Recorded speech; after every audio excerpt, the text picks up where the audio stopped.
Hello guys, तर आज आपण बनवणार आहोत मस्तपैकी छोलेची भाजी आणि भटुरे विथ कुलचा। चला तर आपण व्हिडिओला सुरुवात करू। तर इथं मी मस्तपैकी असा कुकर गरम करून घेतलेला आहे आणि त्याच्यामध्ये थोडंसं तेल टाकून घेतलेलं आहे।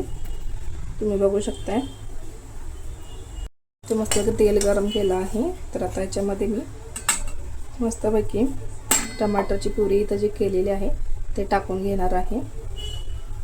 एक मिनिट, बघू शकता असं मस्तपैकी मी इथं वाटण कुकरमध्ये टाकून घेतलेलं आहे। असं मी याला छानपैकी परतून घेणार आहे मस्तपैकी तेलावरती। आणि इथे मी भटुऱ्यासाठी आटा मळून घेतलेला आहे। मी आज काळ्या चण्याची भाजी बनवणार आहे, ब्लॅक चण्याची देशी चणे असतात ना त्याची भाजी बनवणार आहे।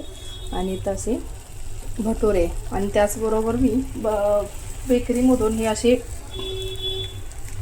कुलचे घेतले होते विकत, तर हे पण आम्ही ट्राय करणार आहोत आज छोलेच्या भाजीबरोबर आणि थोडेसे भटुरे। तर छोलेच्या भाजीसाठी ना मी ते असं गरम पाणी करायला ठेवलेलं आहे, ज्याच्याकरून ग्रेव्हीला मस्तपैकी अशी कलर येईल छान मस्त असा। तर इथे मी मसाला भाजायला ठेवलेला आहे। तर मसाला छान परतला की त्याच्यामध्ये मी हे मसाले असे टाकून घेणार आहे, जे साईडला काढून ठेवले होते।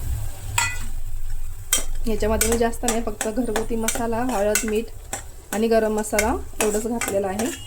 याने सुद्धा खूप छान चव येते भाजीला, तर बघू शकता।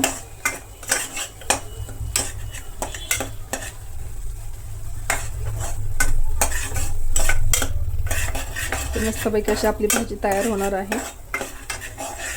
मी जास्त तेल वगैरे वापरत नाही भाजीला, कारण ते आपल्या हेल्थसाठी पण चांगलं नसते। तर बघा मस्तपैकी भाजी, आणि मी चणे ना डायरेक्ट शिजायला घालणार आहे, अशी मी सेपरेटली बॉईल वगैरे करून घेतलेले नाही आहेत। तर तुम्ही बघू शकता तो मसाला परतला आहे मस्तपैकी। अजून थोडं 1-2 मिनटं परतवणार आहे। मस्तपैकी असे चणे मी त्यात मिक्स केलेले आहेत मसाल्यामध्ये, मसाला परतल्यानंतर। आणि आता याच्यामध्ये आपण गरम केलेलं जे पाणी आहे ते मिक्स करून घेऊया। तर हे बघू शकता तुम्ही, मी ते मिक्स केलेलं आहे गरम पाणी। थोडं जास्त पातळ केलेलं आहे, कारण ह्याच्या शिट्ट्या झाल्यानंतर ते घट्ट होईल, थोडी ग्रेव्ही घट्ट होऊ शकते याची, त्याच्यासाठी। आता आपण याला झाकण लावून ह्याच्या 4 ते 5 शिट्ट्या करून घेणार आहोत आणि वरून थोडी कोथिंबीर वगैरे घालून गार्निशिंग करून घेणार आहे।